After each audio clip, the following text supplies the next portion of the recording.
Thank y'all for tuning into GSMC Soccer Podcast, brought to you by the GSMC Sports Network. We have a great show for you today. We will be covering Southgate announcing his departure from the English national team. We'll talk about Mbappe's Real Madrid unveiling. We'll talk about this summer's European Championship. We'll recap this summer's European Championship. We'll also recap this summer's Copa America. Make sure you stick around for the end of the show, where I'll be giving you my reaction to some of the top soccer headlines. Before we start off, I'd like to ask that you like and follow the show. Also, we get a number of questions that come in during the show. So to ensure that your questions get read on the air, I ask that you use the tips and donations link at gsmcpodcast.net with your questions. This puts your questions at the top of the list so that I can see it, and it also really helps grow the show. So again, the link is gsmcpodcast.net. We have to start off with Gareth Southgate announcing his departure from the English national team. It's over. He has officially announced his departure. This was something he's been mulling on. He was mulling about it a little bit after after the last World Cup, but he's decided his time with this national team is up. He has resigned, and yeah, it'll turn out to be a blessing in disguise for this English national team. I'll tell you this right now. Whether or not they win an international trophy because of this, that's a whole different question. But yeah, he came out with a statement saying, "As a proud Englishman, it has been the honor of my life to play for England and to manage England. It has meant everything to me and I have given it my all. But it's time for a change and for a new chapter. Sunday's final in Berlin against Spain was my final game as England manager." Southgate, he actually he had 57 caps for England and had 102 games coached as England manager, and that's only more. He's only coached less than Walter Winterbottom and Sir Alf Ramsey. But yeah, he took over as England manager in 2016, and compared to past England managers in recent history, he has by far, in terms of tournament success, has been most successful in guiding England to the 2018 World Cup semi-final and guiding them to the Euro 2020 final and the World Cup 2022 quarterfinal, and then the final again at this summer's European Championship, which was the first major final that they've played on foreign soil, playing it in Germany. Now, Southgate, he started off in the England setup by being the head of elite development in 2011. He climbed up the ranks of the youth national team and eventually, replaced Sam Allardyce in 2016, who was the interim manager after that European Championship debacle. He has, it's been an up and down tenure for Gareth Southgate. He has been hugely credited with the change in terms of how the culture amongst England national team and the feeling amongst the squad. He's had no off the field baggage like some past English managers has had, and he's really brought the fans back into it in terms of supporting the national team.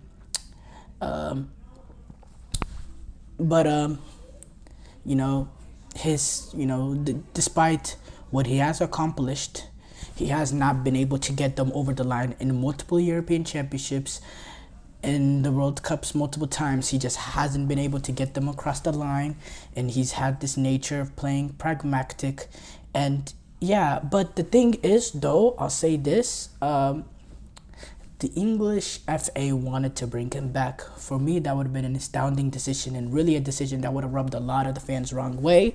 And the England FA were kind of saved from that criticism when he decided himself he wanted to resign, and it was kind of obvious that this was coming after, how he almost resigned after the World Cup, and it just seemed like the criticism and the job was just becoming a little too heavy, and he just wanted to rest and get away from all of that.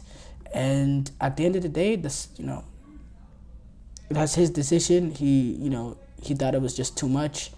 And yeah, the FA chief executive Mark Billingham has discussed how the search has already began, and he thanked Southgate and all of his assistants, including Steve Holland, his number one assistant through the years. But he said Gareth has made the impossible job possible and laid strong foundations for future success. He is held in the highest regard by the players, the backroom team, by everyone at the FA, and across the world of football. We are very proud of everything Gareth and Steve achieved for England and will be forever grateful to them. The process for appointing Gareth's successor is now underway, and we aim to have our new manager confirmed as soon as possible. Our Nations League campaign starts in September, and we have an interim solution in place if it is needed. We know there will be inevitable speculation, but we won't be commenting further on our process until we appoint. Yeah, and we saw a lot of we saw some of their former players giving things, specifically Harry Kane, who shared his things on social media. Boss, thank you for everything you have done for me and our country. You have been one of England's greatest ever managers. It has been a pleasure to have served as your captain throughout. You helped our nation connect and believe in our team again. There have been so many highlights, and we made many memories together that will last forever. Good luck with your next chapter, and I'm sure we'll see each other around. Thanks, boss. Now, I discussed all his positive natures and all that, but it's time we discuss why this could be a blessing in disguise for England, or why this will be a blessing in disguise for England. Like Gareth Southgate, he accomplished more than previous English managers, but in terms of the way that they played and how the draws opened up for them at a multiple European championships, getting to play no real team at this European championship till the final. The last European Championship, getting to play basically the entire tournament at Wembley. The World Cup, having the draw open up for them at the World Cup in 2018, getting to face a weaker Colombia and Sweden team to the semifinal, where they lost to Croatia, the first decent team that they played. Let's be 100% for real when we talk about England, and when it comes to Gareth Southgate, and he has not been good enough. His pragmatic natures have not fit the needs of the amount of quality. As this team progressed in quality, it was more and more clear that Gareth Southgate was not the right man for the job. The pragmatic nature didn't fit this set of players. He didn't have these players playing football, and he created a mentality amongst the team, a protective mentality, in terms of once they got a goal, they would sit back 10 yards and kind of defend. And his in-game substitutions have been highly questionable throughout the years. The way he got out-coached in the World Cup 2018 semifinal, got completely out-coached by Zlatko Danic. Exact same thing when it comes to the 2021 Euros in that final. In certain big-time moments, getting out-coached by an opponent. His in-game flexibility has been very, very bad. In terms of the lineup choices, having so many favorites. In terms of, Kyle Walker, how does Trent Alexander-Arnold not get in over Kyle Walker, especially at this summer's European Championship? When you look at that front three, Harry Kane, Phil Foden, Bukayo Saka, and Bellingham, front four, Bellingham playing in behind them, they've been horrible this entire tournament, but there hasn't been a single switch in terms of lineup, despite having talented players like Anthony Gordon and Cole Palmer on the bench. And how Kobbie Mainoo, he was one of the better performances for this England team, and it took two players failing at that position before Kobbie Mainoo was put in there, even though many people thought Kobbie Mainoo should have started from the beginning. It took him putting Trent, who failed in 2 games, and then he put in Conor Gallagher, who looked miserable too. Then he put in Kobbie Mainoo eventually for a half, and he looked better than any other player that's played so far at the European Championship, and he happened to stumble on him by accident. So many poor decision making. And yes, he's been a very, very good safe choice, and he's been a little bit better than just being safe, because he has got them far into these tournaments. But that's all he was. He was really just a safe choice, someone who handled all the media perfectly, really handled all the off the field baggage that came with the England manager, handled the press perfectly, just handled everything so good off the field. But when it comes to his ability to be an in-game tactician and being able to make a team better than the sum of their parts, and just what a typical top manager would do. He was not at that level. And I think there is plenty of managers that can come in, period, that can take this team to a different level. Maybe, in taking this team to a different level does not necessarily mean winning trophies, because that is the next level for England. When you look at the fact that they've reached 2 finals, European Championship back-to-back finals, they reached a semi-final in 2018.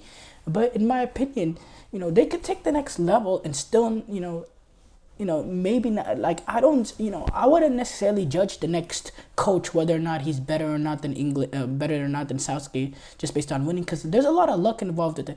I'll tell you this, based on these past few years, you put in a better manager in, and he gets the lucky draws that Southgate has gotten, or he gets the entire home European Championship, which they will get in 2028 actually. I think a better manager will be able to get a trophy out of this set of past few tournaments. I think a better manager would have won something for England now. I really do. I think the draws, the way that they've opened up for Southgate, in terms of the opponents in the knockout stages, even in the group stages, getting fairly easy opponents. Yeah, I don't know. And keep in mind, England were literally seconds away from being eliminated in the round of 16. So, but I will say this regarding potential Gareth Southgate replacements, because there's been a lot of talk regarding it, and I would say, out of the foreign manager route, which we don't know if they want to go to, out of the foreign manager route, I think Jurgen Klopp would be absolutely amazing, but it wouldn't be realistic. I think Thomas Tuchel could work. I really do. I think that's a good option in there. He's someone that he'll get this England team. He's good in these. He won the Champions League. He has that pedigree. He's a good tactician. I think that could work. I think Mauricio Pochettino, similar. I think that could work as well. But, his problem is he hasn't really been able to get over the line in club competition. So will that translate to him not getting over the line in European competition, in international competition?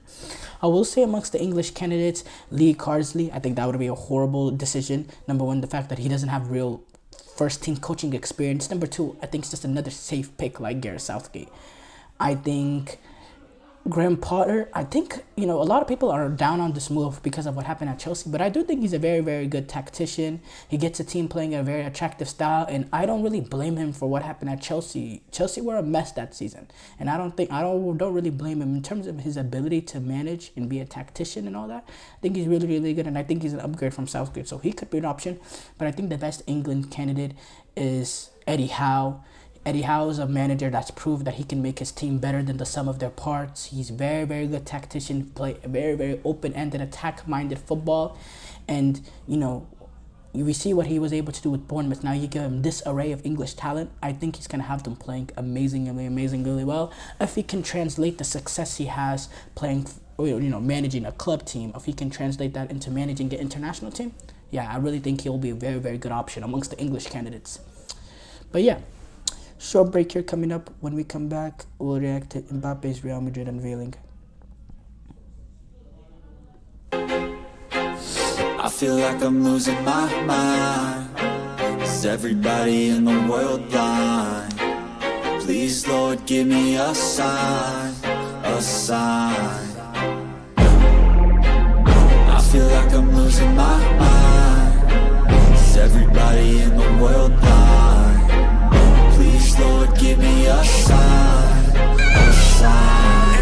I wanna be the greatest. Everybody on the fake shit. I look around and feel like everybody is the fakest. I make this every day and I'm impatient, hoping one day I blow up from the basement. Statement, the top is so vacant. I don't hear shit that I think is amazing. Waiting for my day when I'm playing sold out shows for 1,000 faces. Hey, give me that crown, get in my way and to be put down. It ain't your place, all this my town. If I want that shit, then I'll get it right now. I'm losing it, the noose it fits, I'm losing shit, a stupid myth. You choose to live or choose to dip, you choose to fight or lose your grip and lose a gift. I feel like I'm losing my mind. Is everybody in the world blind?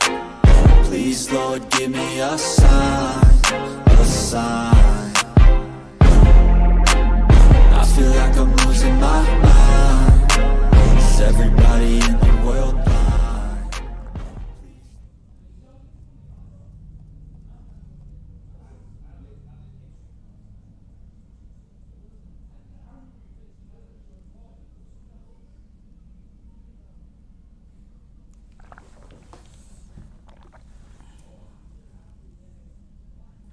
Before the break, we talked about Gareth Southgate announcing his departure from the English national team. We move on to react to Mbappe's Real Madrid unveiling. Kylian Mbappe has been unveiled as a Real Madrid player. The presentation happened, and it is official. He was presented as a Real Madrid player on Tuesday. Officially, they were waiting for the end of the European Championship and all that. You know, we knew he signed the contract before the European Championship, but, you know, you can't really do the unveiling while, you know, in that moment, because he was at Clairefontaine and all that, preparing for the European Championship, so they had to wait after the Euros. And I think they respected the rest of the European Championship, so they waited till after the Euros to happen. I think Spain yesterday, I think their concert thing was at the Bernabeu. I believe their celebration.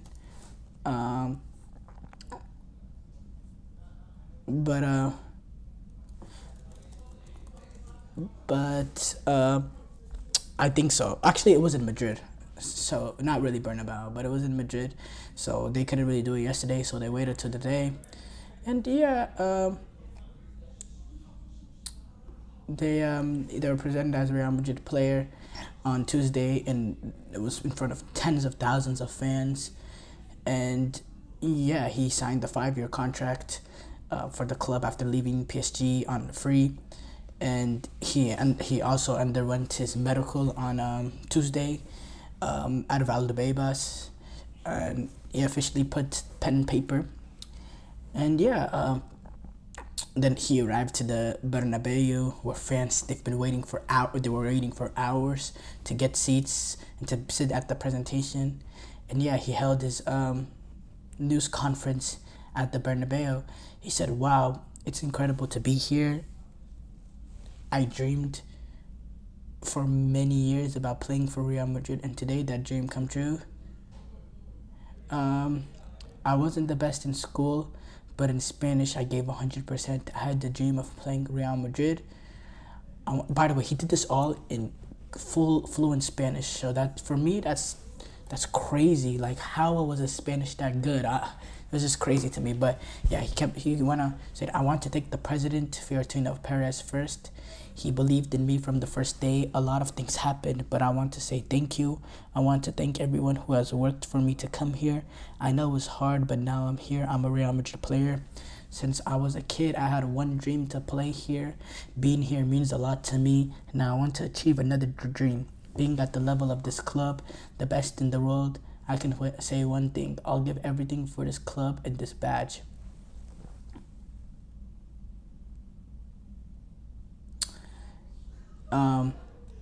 Mbappe and Florentino Perez was also joined on the stage by Madrid's honorary president Pirri and their legend. They're also former manager Zinedine Zidane, who actually invited Mbappe for a trial at Real Madrid in 2012. Florentino Perez said, "Congratulations for having achieved a dream. I know how excited your family is. You fell in love with Real Madrid as a boy. You were here in the stadium, age 13. I know you'll never forget that day in December 2012 when Zidane invited you to Real Madrid City. Your love for Real Madrid, identifying with this badge, has given you the strength to overcome every obstacle, to be here as a new Real Madrid player. Today you're here because you wanted to be. Your will has overcome all adversity. Thank you for making an effort to wear the shirt." But while doctors actually were examining Mbappe's broken nose that he suffered in France's opening game at Euro 2024, Mbappe was able to address the injury at the news conference, saying he intends to play at the UEFA Super Cup on August 14th. Real Madrid, they play in the Super Cup. They take on Atalanta in the Super Cup in 2024. I believe the game will be played in Poland. Yeah, it was in Warsaw, Poland. But Mbappe was speaking about it, said, "We spoke this morning with the medical team. We'll do things together and we'll see what we do. I hope I'll play the Super Cup, but it depends on the boss. I have to be ready to help the team. It's up to the club. They'll give me more information in the next few days. When I come back on the date they said, I'll get ready to help." We spoke to the fitness coach Pintus this morning to prepare the best program possible. And Madrid are actually traveling to the United States at the end of July for their preseason tour, which they'll take on AC Milan, Barcelona, and Chelsea. They have not confirmed whether or not the injury will require further treatment or even potential surgery. Mbappe said, "The U.S. tour will see what the boss and the club. If the club want me to go, I'll go. If not, I won't. We'll see what the club wants."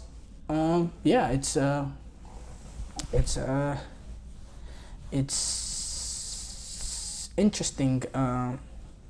It was an interesting press conference. The Spanish was absolutely brilliant and really took me by a back seat because I don't know. I've never heard him speak Spanish. Maybe he has, and I haven't seen it. But I've never heard him actually speak Spanish. So I was just taken aback from that. And wow, that's how much he wanted to be a Real Madrid player. He's already fluent in Spanish. I mean, that's some dedication, and that's real. That's a good work rate. Honestly, it just shows how much of a hard worker he is, even with the little things and just trying to learn how to speak Spanish. And he kind of did the same thing as Ronaldo when it goes 1, 2, 3 a la Madrid. So that was funny. It was really cool to see. And I'm pretty sure a lot of people were surprised. And it just shows he's a very smart human being, very intelligent to be able to learn Spanish like that. And I'll say in terms of the fit, it'll be interesting how he fits with the likes of Vinicius and Rodrigo. We'll see. We know in the past he has some ego issues. We'll see if that'll come to light too.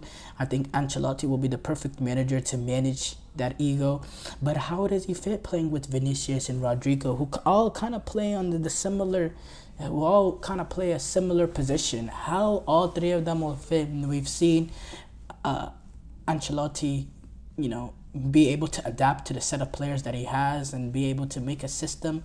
But how will he work that, and how will he fit that, and how will Mbappe be effective in that role? Because Mbappe does not want to play through the middle. So I'm very interested to see how Ancelotti will make it work. It's going to be very fun to watch. It's going to be very interesting to watch.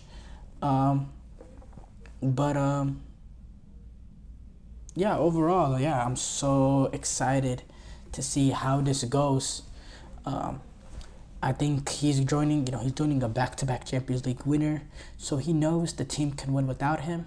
So I think it helps with some of the ego issues. I think it'll prevent some of those ego issues, but still, he does have an ego, and maybe it has been suppressed over this difficult year that he's been through, playing for PSG and the European Championship. So it's going to be interesting to see how Mbappe fits into Real Madrid and how unbeatable it really makes them be. Short break here coming up. When we come back, we'll do a recap of this summer's European Championship.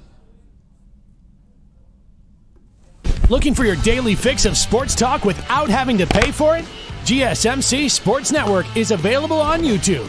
Just search GSMC Sports Network. Get your fix of daily sports talk shows on YouTube, absolutely free. NFL, college football, NBA, MLB, MMA, UFC, fantasy football, and so much more.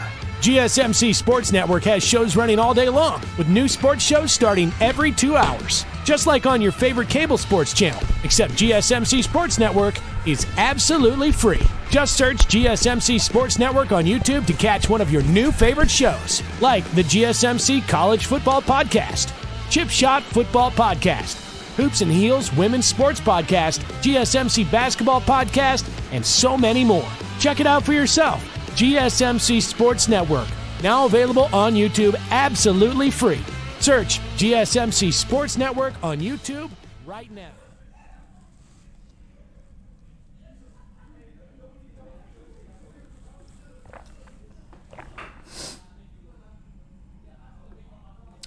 Before the break, we discussed Mbappe's unveiling for Real Madrid. We move on to react to this summer's European Championship. Fantastic summer of soccer that we got from these Euros. Amazing all around. Some good football being played. Some big teams really showing up big. Some other big teams really disappointing in terms of their performance levels. But yeah, I think it's going to be difficult to really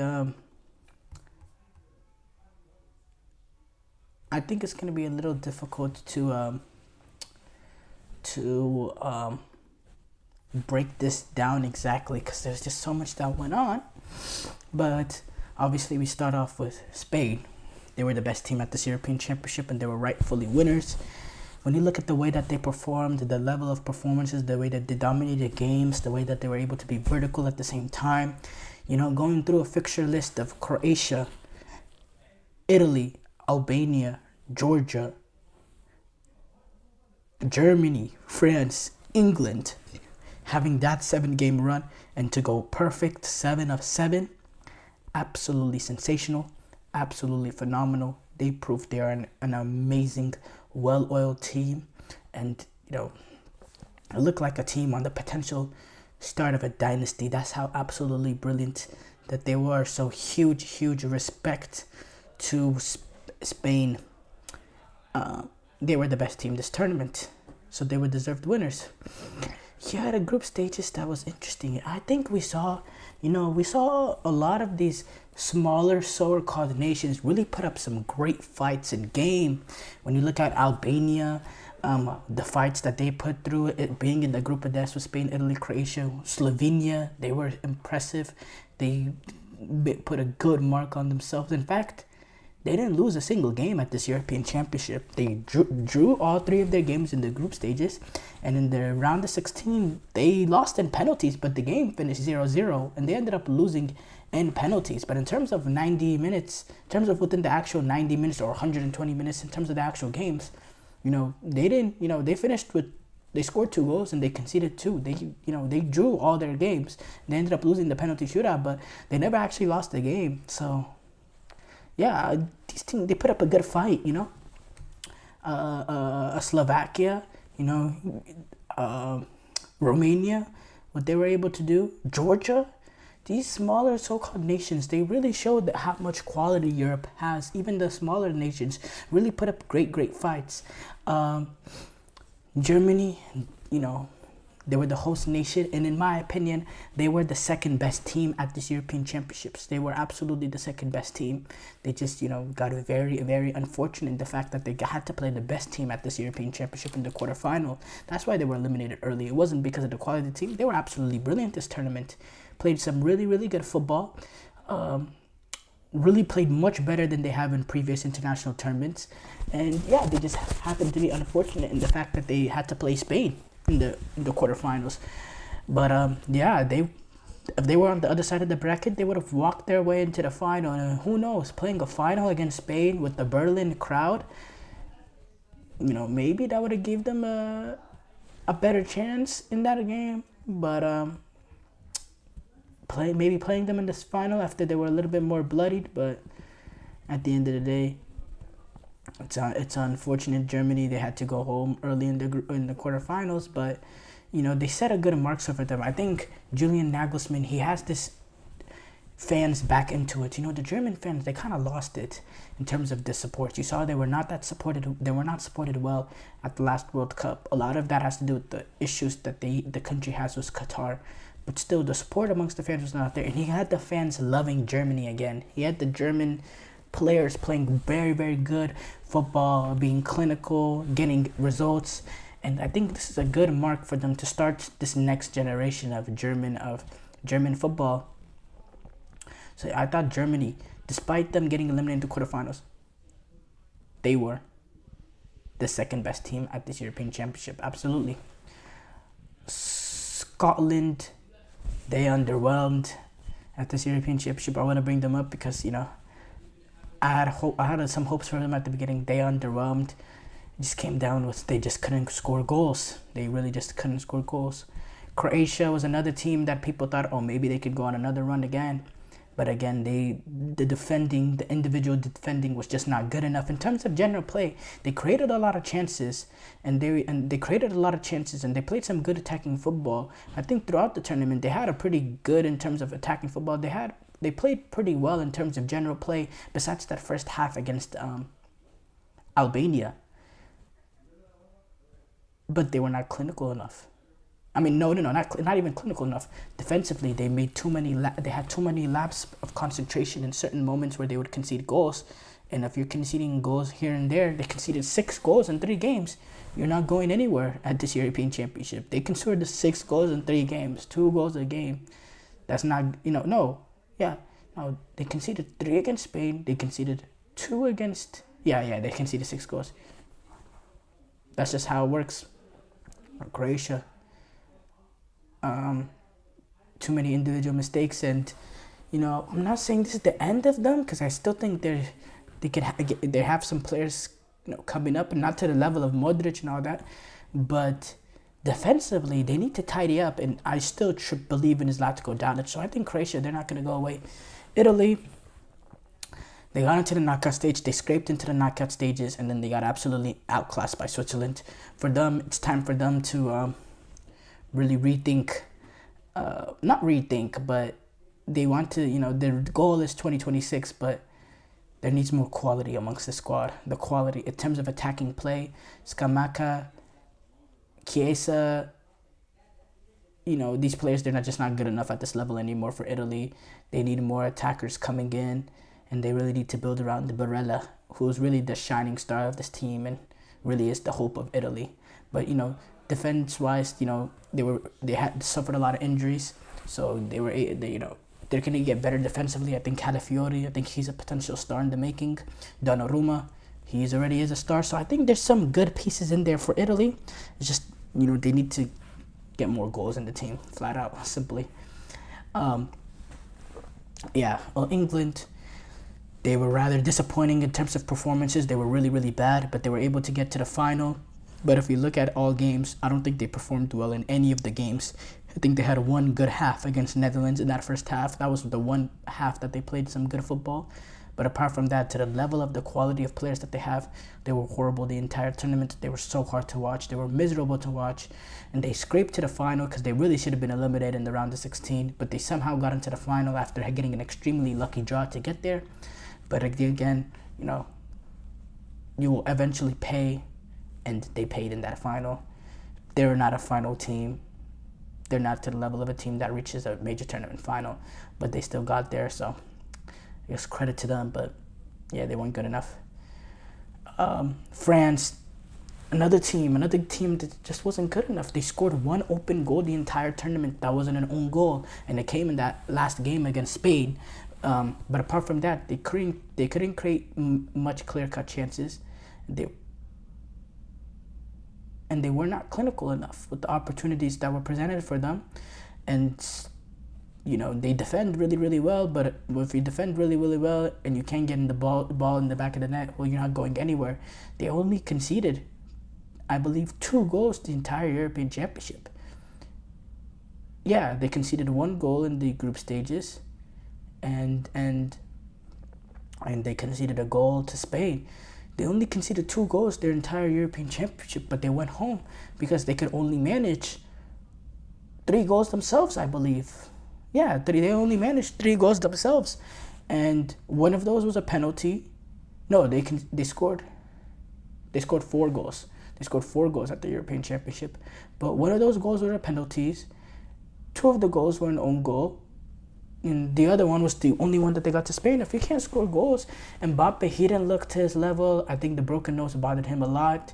I think they, not having a guy like Giroud, because Giroud is now older and he couldn't really play in that starting role. Not having that sort of target man that Mbappe and Dembele could play off.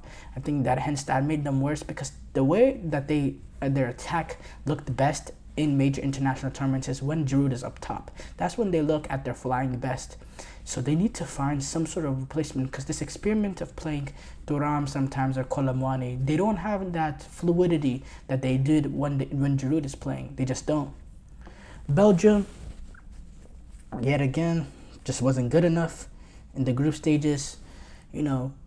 Losing to Slovakia in the opening game, I think that was a massive, massive loss. I think Belgium, we would be talking about Belgium in a whole different light if it wasn't for that loss, because I think we were poised for a potential run for Belgium. If they were able to win that group and they could get into the opposite side of the bracket with the side of England side, I think they could have caused some serious, serious problem on that side of the bracket. But instead, they ended up, conceding that opening game. They got their win that they needed in that second game, but then in that third game, when they had a chance to still win the group despite the opening day loss, they couldn't break down Ukraine, and it looked like last few minutes that Ukraine was the team that had a better chance of getting a goal. Hence, Belgium decided to pack it in and play for the draw and start playing with the ball in the corner rather than going for the win and winning the group. They had to just play for the draw and be fine with second, because they didn't want to risk getting knocked out of the tournament. And well, they had to take on France in the opening game of the opening round of the next round, and France were able to do them on our own goal at the end. And yeah, it's the same old story for Belgium. Lukaku, he wasn't good enough again, and yeah, it is what it is. Portugal, another big team. Portugal, same old story with them, with the fact that they're not able to get over the hump despite this amazing array of quality that they have. They don't create enough clear-cut opportunities. Ronaldo, he looks more like instead of an asset, he's more of a liability being up top. Doesn't make the runs in behind that he made previously. He doesn't press the way he previously did. Or he never really pressed, but doesn't really provide anything in terms of work rate defensively. Really is a box striker, a poacher striker, but there was not enough chances created for him. And when he did get chances created for him, he wasn't able to take advantage of it. He wasn't his clinical self. And I think that weighed down Portugal to extreme extent. I think overall their attack, they were really, really slow in the way that they moved the ball. And yeah, I was excited to see them get knocked out, because, they were just a horrible team to watch at this European Championship. So same old story with them. But overall, some big teams, Spain and Germany, showed up to their best. The rest of them, they were just not good enough. And that's what it is. Short break here coming up. When we come back, we'll recap this summer's Copa America.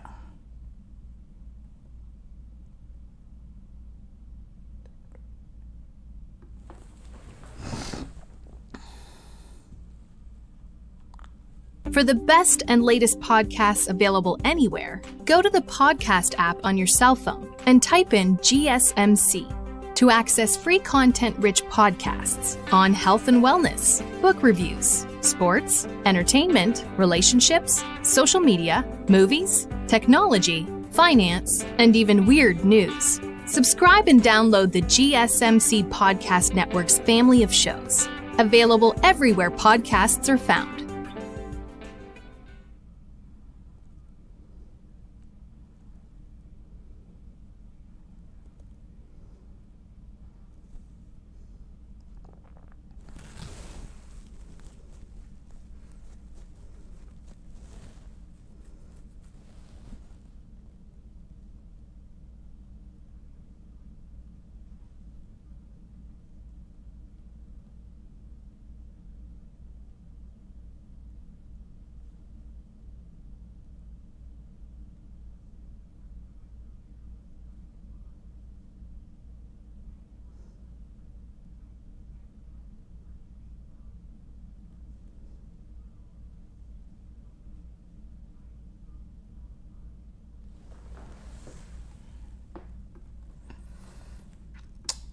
before the break, we recap this summer's European Championship.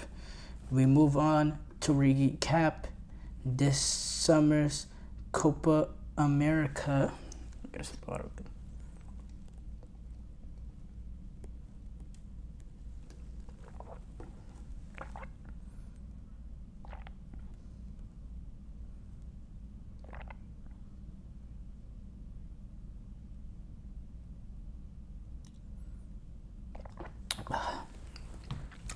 We move on to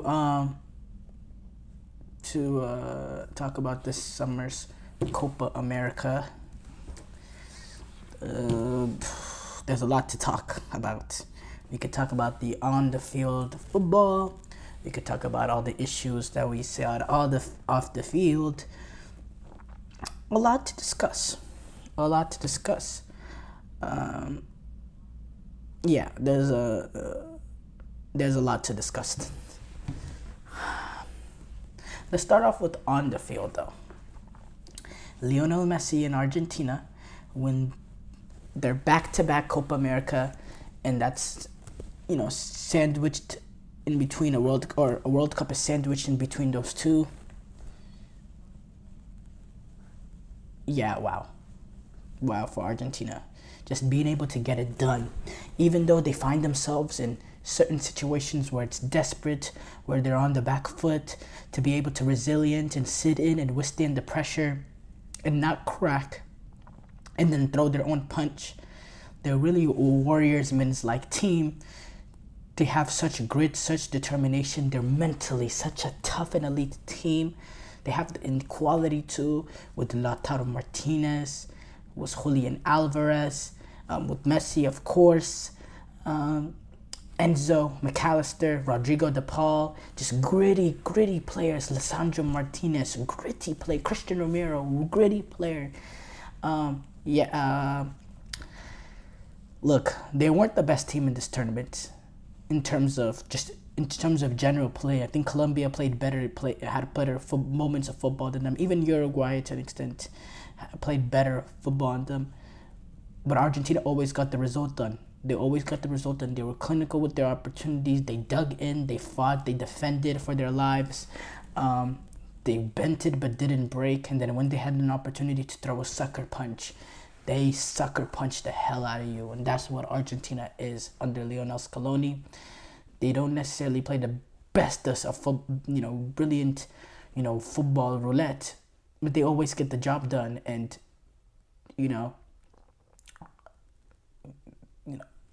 I can't, at the end of the day, it don't matter what it looks like. It just matters on whether you get the result, and they get the result. So, yeah, Argentina, phenomenal team. But there has been some other teams that have not lived up. Specifically, Brazil. They weren't good enough at this World Cup. They have lost their fear factor, in my opinion. Other teams go into games against Brazil fearing them. There's no fear factor amongst this team. This team doesn't have the Jogo Benito style of flair. They have a bunch of Europeanized players that try to play the European style. You don't see the rainbow flicks, the amazing trickery, the supreme ball control. You see, speed, pace merchants like Vinicius. You see Rafinha, an inverted winger that really lacks, that Brazilian flair. Rodrigo, whose best ability is his clinical nature, and he wasn't even clinical at this World Cup. You see a little bit of that sort of flair from Paqueta, but again, not to the level of past Brazilians, not to the level of a Ronaldinho, not even to the level of a Philippe Coutinho, a prime Philippe Coutinho, in my opinion, who at least had the capacity to score a belter of a goal. And really, Coutinho was a great player. We don't even have those sort of level of players right now. Brazil, it's really concerning. Defensively, I think Brazil will always be decent. Defensively, they've, because of how much they can control the ball. And even though, you look at the back line and it doesn't look like the strongest back line, I think defensively they were decent. They conceded 2 goals at this Copa America, and one was kind of a goal against Paraguay that came, in a extreme deficit, and then the other one was to Colombia. It was that the goal in where Colombia could have scored actually multiple in that game, but it's just really disappointing, the downfall with Brazil. And I'd like to see how there needs to be a real shift in the development of Brazil players and go back to what made Brazil successful in years past. So, they can build a team that's just better than what they have right now, because this is not good enough. And you can't even say, when Neymar comes back. No, Neymar's 32 or whatever, 31, 32. And he's coming off like 8-9 injuries. We cannot, we can't rely on him anymore. He'll be a part of this national team again. And I still think he'll be a huge factor, and he'll come in and still be the best player as long as he comes back 100%. But these players, they're not to the level of Brazil. This team is not to the level of Brazil. And Dorval Jr. is not to blame for this, by the way. The blame of this squarely goes to these Brazilian players. They're not good enough, They're not good enough to not take advantage of a Uruguayan team defending with 10 men. It's disappointing. It's disappointing. Another big disappointment was the U.S., which, I think it'll turn out to be a very positive result to what happened at this Copa America, because they got rid of Berhalter, which can really improve how we do at this summer's, at the next summer's World Cup in 2026. But in terms of this, just wasn't good enough. Again, the players didn't perform to the level that they're supposed to. Look, you're in a group with Panama, Bolivia, Uruguay. You have to get out no matter what. Absolutely, you have to get out no matter what. They started off great against Bolivia, scored only 2 goals, but they dominated in fashion. And against Panama, you go down to 10 men, and you still ended up scoring, getting an absolute wonder goal, a gift from Balogun, and you concede that lead. And look, I've seen other teams hang on against 10 men against opposition. Colombia were able to do that against a very good team in Uruguay. 45 minutes, hang on. So there's no excuses for Berhalter in the U.S. They need to hang on against Panama, a team that they're supremely better than, much more talented than, much more quality than Panama. There's no excuses for that. You have to hang on to that victory, especially after going up 1-0. You have to hang on and at least get a point. At least get a point to concede that goal later on and lose that game. No excuses. And then you have an opportunity to right your wrong against Uruguay, and they weren't able to do that. So Greg Berhalter is gonna be to blame, but these players, they need a real kick up their backside, because they don't perform to the level that they perform for their clubs, for the national team. Number one, they don't. Some of these players play top levels for the national team. You got Juventus players, you got AC Milan players, you got Premier League players throughout this team. Like Giovanni Reina, who was actually at the Premier League, now he's back off on loan. But you got players playing for big clubs in Europe and top flight teams, and they're losing to Panama. How many Panamanian players play in Europe? I can't think of one. Maybe I need to go back and really, go through the. But do they have a, do they have a single player? Did anybody in that 11 that, took on the U.S. were they playing in Europe? I know they have some. They have a Houston Dynamo player. They have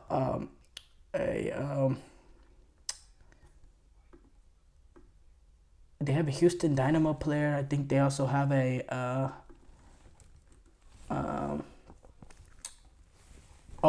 have one playing in the Israeli league. They have one player playing in the Israeli league. Okay, Christian Martinez, he plays in the Israel league, but these are not players that This is not a team that should be able to beat the U.S. Absolutely not. The U.S. played worse than the sum of their parts, so the manager is to blame. But these players need to perform better too. They really need to kick up their backside. They're soft bunch. There's a bad mentality amongst the teams. Whenever Matt Turner was coming out after the game saying, "I still like the direction the U.S. is going." What? You lost? You couldn't get out of a group with Bolivia and Panama, bro. Please, just shut up and just accept what's real. And y'all are not good enough. Y'all are not good enough. Matt Turner himself, he's not good enough. Yeah, this Copa America, he wasn't bad, but he's been horrible this season, and he was leaking mistakes left and right in preseason.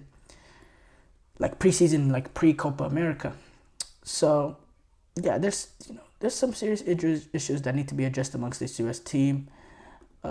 Uruguay couldn't take advantage of 10 men. They got eliminated to Colombia. Colombia, they had a very, very good Copa America, just couldn't get it over the line. didn't take advantage when the opportunities came against Argentina and couldn't get it over the line. And yeah, it's really, really disappointing for them. But, that's life. Now, the off-the-field issues. There were some bad off-the-field issues, some big baggage off the field.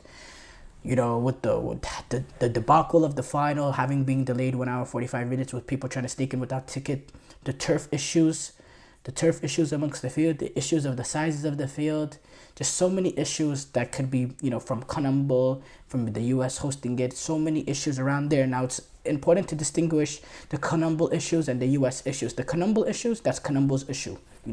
They didn't playing it to the best of their abilities. That's their issue. But the U.S. issue, now that's an issue that FIFA needs to, look into too, because the U.S. is going to host the FIFA World Cup. So it's interesting to see what changes FIFA will make to the U.S. in terms of the field. How do they increase the field sizes? I'm interested to see that. Pushing back the stands. Is that possible in all these NFL stadiums? Even the outdoor ones? Can you just really push back the stands to make the fields bigger? I don't know, especially SoFi. I mean, SoFi's field looks so small. It looks so small. So I'm interested to see that. But yeah, we conclude this segment.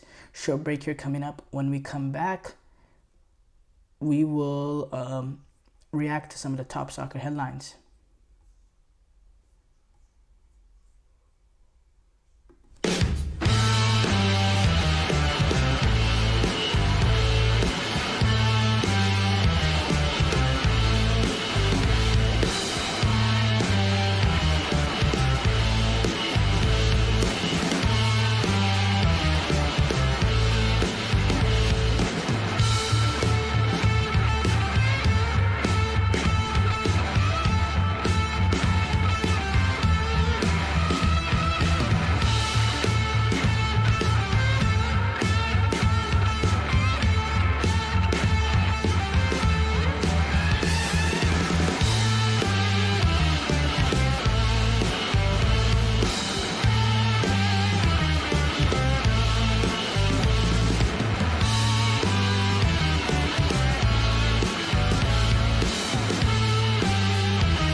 It's time to react to some of the top soccer headlines.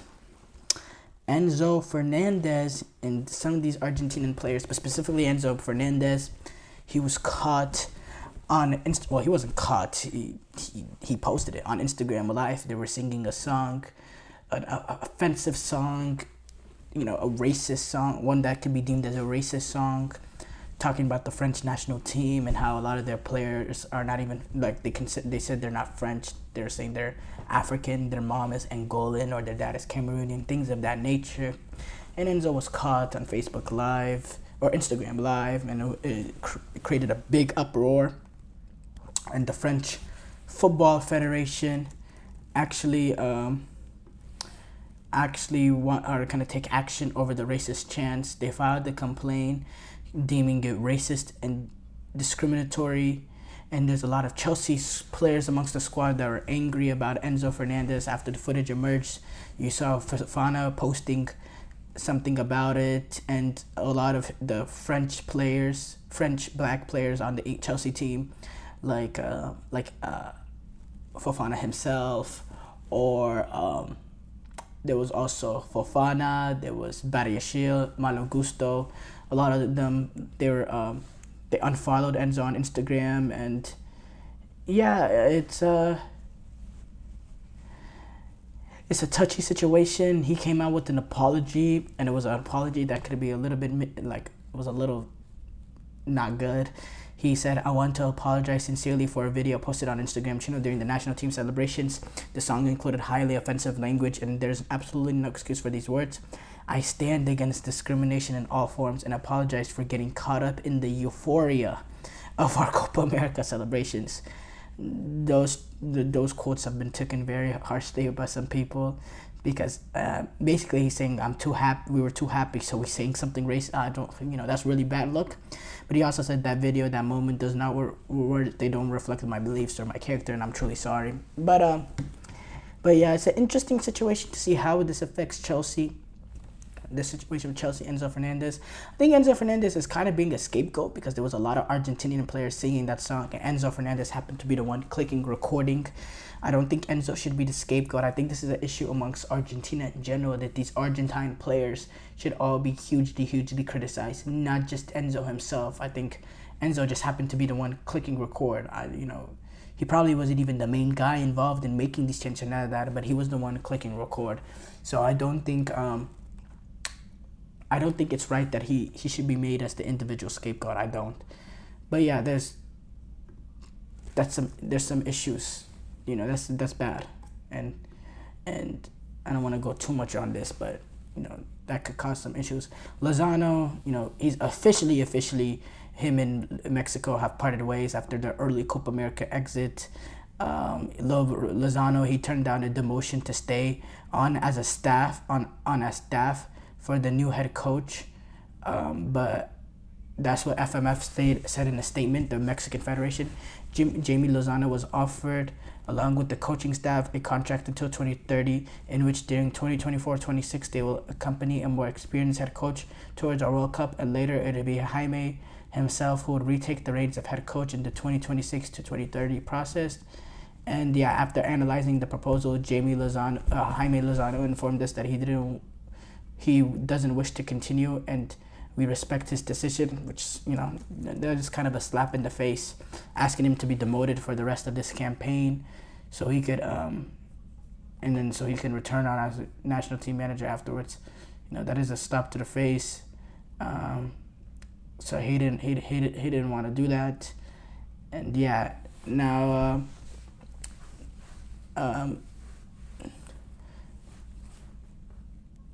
Javier Aguirre, he's set to have the talks with FMF this week to step in as the national team coach. This will be his third time. He was their coach for the 2002 World Cup and the 2010 World Cup. So, yeah, I'm gonna, we talked about this earlier. I don't want to go too on and on about this, but yeah, obviously he wasn't gonna do that. Messi, he's out indefinitely with the ankle ligament injury. He's been ruled out indefinitely after there was a test on Tuesday confirming that he suffered some ligament injury to the right ankle. After the club Inter Miami said in a statement, after a medical evaluation, it has been determined that Leo Messi has suffered a ligament injury in his right ankle. The captain's availability will be determined by periodic assessments in the progress of his recovery. And yeah, prior to the tests, their coach Tata Martino said he would likely be sidelined for at least the club's next 2 games. With ligament injury, it'll probably be worse. When speaking of when Martino was speaking of this, he said he twisted his ankle and the injury is present, so tests are needed and wait for results. I've had the opportunity to see other images. There will be tests done to determine the severity of the situation. We are always informed through our kinesiologist Walter Inseralt, who's also the kinesiologist of the national team. He's very cautious at giving a final diagnosis before results are in. We saw Messi, he was tearfully exiting that final, and we saw the images from the bench, and it was a very, very swollen ankle. So it'll be interesting to see how much time he has to miss, especially with ligament injury. Yeah, it's going to be interesting.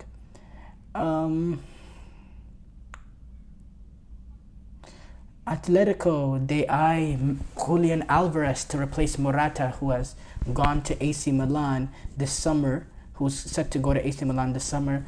Atletico need to replace him, and they're eyeing Julian Alvarez, who's their first choice. Alvarez scored 36 goals in 103 games since joining the Premier League. He's a brilliant player, but he hasn't really been a starter game in, game out for Manchester City due to Erling Haaland being there. And he's a very, very talented player, but he needs an opportunity to play more football. I think Alvarez wants more playing time, and Atletico are, they're going to make him one of the main guys. So I think it's a fit, and I think he can fit well with Diego Simeone in the way that they play. But especially now that Memphis Depay, I think he's a better version of Memphis Depay. And now with Memphis Depay departing, I think that'll be very, very interesting. They're also looking at Dovbyk from Girona and Alexander Sorlos from Villarreal, other players that Atletico Madrid have monitored, but definitely Julian Alvarez will be the first choice. And I don't know if Man City will let it happen, but it's, Man City, they allowed him, despite playing at this Copa America, they're still allowing him to also go to the Olympics. So maybe Man City doesn't really look at him as somebody that's essential to the team. They don't play him like one. So, maybe Manchester City will be open for this happening. So I'm interested to see Julian Alvarez and Atletico are able to pull it off, because it'll be a great signing for them, and I think it'll also be a good signing for Alvarez himself. He's going to be playing top flight football in La Liga. He'll be playing in the Champions League, and he'll also be playing a lot of minutes. And he's accomplished a lot. He's already won a Champions League in his career. He's already won a World Cup. So this could be the next step for him in his career. Thank you for tuning into the GSMC Soccer Podcast presented by the GSMC Sports Network. Your support means a lot to us, so please remember to subscribe to the show and leave a positive review. It really does make a difference. We also invite you to follow us on Facebook, Twitter, TikTok, and Instagram for more content updates. Thank you once again, and have a wonderful, wonderful day.